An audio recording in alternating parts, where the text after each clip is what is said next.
Hello everyone. In this presentation, I'm going to introduce serverless. So we are talking about what it is, what to do, and especially what not to do.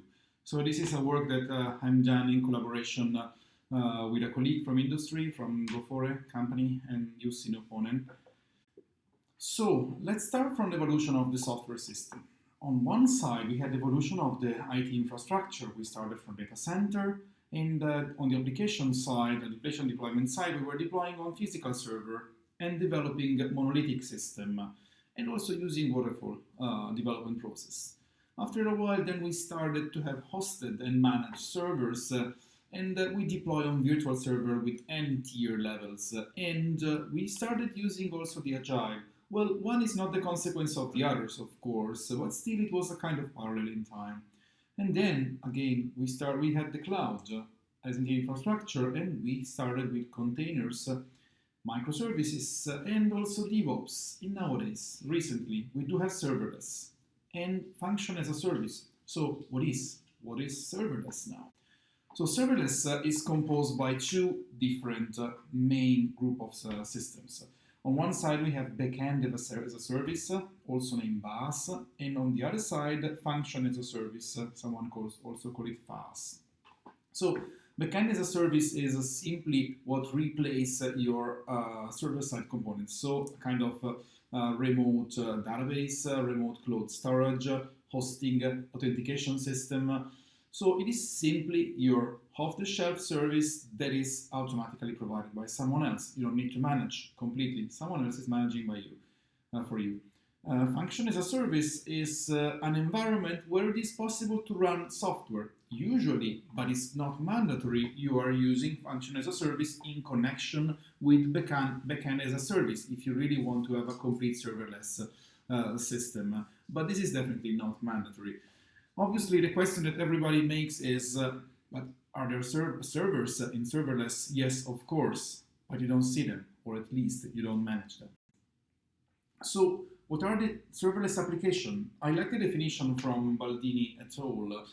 They are event-driven system where application rely solely on a combination of third-party services, client-side logic, and cloud-hosted remote procedure calls. Very important is that in serverless, the code needs to be triggered by an event. It is executed in a completely isolated environment, and execution time and resources also are typically limited. And finally, functions are not always active. So whenever we call them, if they are not active, they need to be activated or started.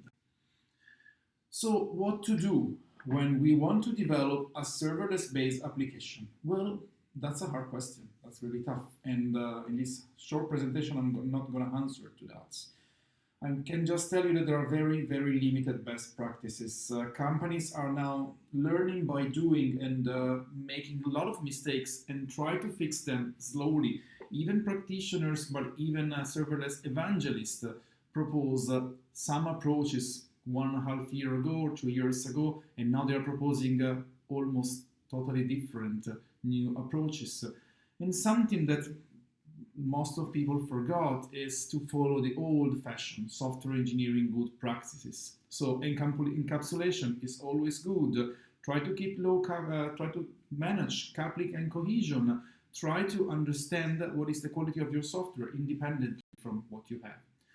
So in our region, we realized that a lot of companies faced almost the same problems, and that they try to solve them using, in some cases, weird approaches, in some cases, common approaches. So we simply try to run a service to understand what was useful and what was harmful from the different practices that they applied. So we come up with this very initial list of anti-patterns. And just to summarize, they had problem of running asynchronous call. So shall I use asynchronous or an asynchronous call? Well, in serverless, you should avoid synchronous, because when you have asynchronous, then you need to wait time and you are billing by the second or by milliseconds, and obviously you are paying extra time. They had problem of calling a function from functions, and again, you should avoid to call function from function. You should use the event-driven system. They have problem of sharing code between functions or too many libraries then increase the size of the image and then hitting the maximum image size.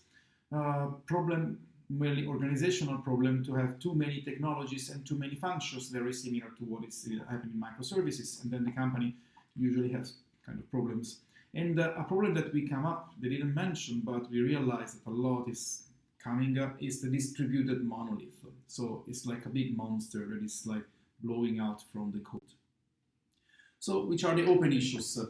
Mainly that there is a very big understanding of the event-driven paradigm. Developers are used to different paradigms. It is not easy to change the mindset to learn something new, especially when the change is so big.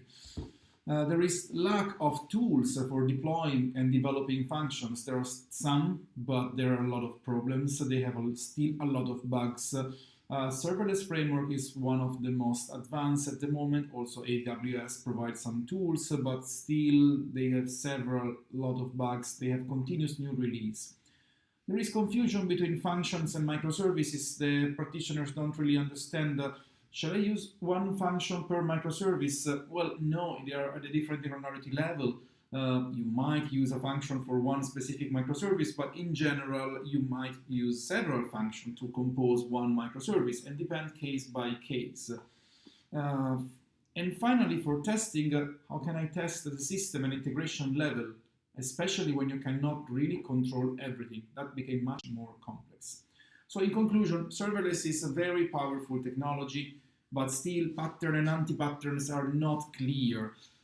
And last but not least, I would like always to remember developers that they need to carefully consider what are the old-fashioned software engineering practices. So design modular system, coupling and cohesion. Think about long-term maintenance and don't just create a new function just because you need something now. And remember to try to avoid the distributed monolith. Thank you.